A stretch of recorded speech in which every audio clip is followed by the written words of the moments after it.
Welcome back to our channel Bezwadi and cooking corner. Hi అండి, నేను మీ సునీత. ఈరోజు మా ఇంట్లో కోడిగుడ్డు పచ్చి రొయ్యల కర్రీని అయితే ప్రిపేర్ చేస్తున్నానండి. చాలా సింపుల్ విధానంలో మా ఇంట్లో నేను ఏ విధంగా చేసుకుంటానో ఆ విధానాన్ని చూపిస్తాను. నచ్చినట్లయితే డెఫినెట్గా మీరు కూడా ట్రై చేయండి. దీనికోసం ముందుగా కడాయి పెట్టుకొని ఆయిల్ వేసుకుంటున్నాను.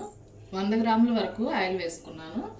ఈ కర్రీ కోసం 3 గుడ్లను అయితే ఉడికించి ఇలా పొట్టు తీసి పెట్టుకున్నాను. ఈ గుడ్లకి చిన్నగా ఘాట్లు పెట్టుకున్నానండి. ఉప్పు కారం లోపలికి వెళ్ళాలి కదా, అందుకోసమని ఇలా ఘాట్లు పెట్టుకున్నాను. వీటిని వేసుకొని ఇప్పుడు ఫ్రై చేసుకున్నాము. ఇందులో చిటికెడు ఉప్పు, చిటికెడు పసుపు కూడా వేసుకుంటున్నాను. ఇప్పుడు ఇందులో 2 ఉల్లిపాయలు, 2 టమాటాలు, ఒక 3 పచ్చిమిర్చిని సన్నగా తరిగి పెట్టుకున్నానండి. ఈ ఉల్లిపాయ పచ్చిమిర్చి ఇప్పుడు ఇందులో వేసేసుకున్నాను.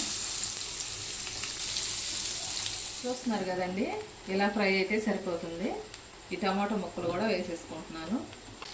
ఒక 5 నిమిషాల పాటు టమాటో ముక్కలు మగ్గేంత వరకు ఫ్రై చేసుకుంటాను. ఇలా కొంచెం టమాటో ముక్కలు ఫ్రై అయిన తర్వాత 1½ స్పూను అల్లం వెల్లుల్లి పేస్ట్ వేసుకుంటున్నాను.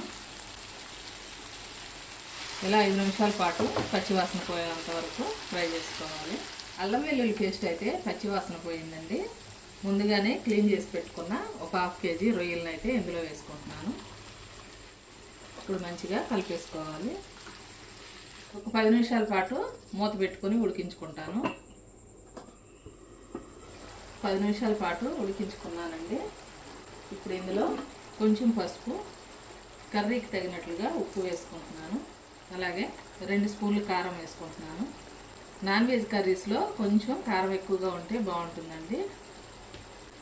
ఇప్పుడు ఒకసారి మంచిగా కలిపేసుకోవాలి. ఒక 5 నిమిషాల పాటు మళ్ళీ ఉడికించుకుందాము. చూస్తున్నారు కదండి, కర్రీ కొంచెం మంచిగా ఉడికింది. ఇప్పుడు కొంచెం కరివేపాకు వేసుకుంటాను.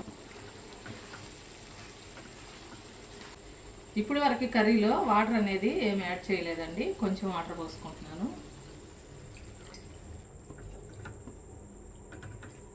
ఒక 10 నిమిషాల పాటు మళ్ళీ మూత పెట్టుకొని ఉడికించుకుందాము. సరే కదా, కొంచెం దగ్గరకు అవుతుంది కదా. గరం మసాలా 1 స్పూన్ వేసుకుంటున్నాను. తరిగి పెట్టుకున్న కొత్తిమీర కూడా వేసేసుకుంటున్నాను. దాన్ని మంచిగా కలిపేసుకోవాలి. గరం మసాలా కొత్తిమీర వేసుకొని కలిపేసుకున్నాం కదండి. ఇప్పుడు ఫైనల్లో ఫ్రై చేసుకున్న గుడ్లను కూడా వేసేసుకుంటున్నాను. ఆల్రెడీ ఫ్రై చేసుకున్నాం కాబట్టి ఎక్కువసేపు ఉడకాల్సిన అవసరం లేదు, అందుకనే ఫైనల్లో వేస్తున్నాను. 5 నిమిషాల తర్వాత కర్రీ కొంచెం దగ్గరగా అయ్యి ఆయిల్ సపరేట్ అయ్యి చూస్తున్నారు కదా. ఇప్పుడు స్టవ్ ఆఫ్ చేసుకుంటున్నాను. చూసారు కదండి, కోడిగుడ్డు పచ్చి రొయ్యల కర్రీ అయితే ప్రిపేర్ అయిపోయింది. ఎంత కలర్ఫుల్గా ఉందో చూసారు కదా. నేను చేసిన విధానం మీకు నచ్చిందా అండి?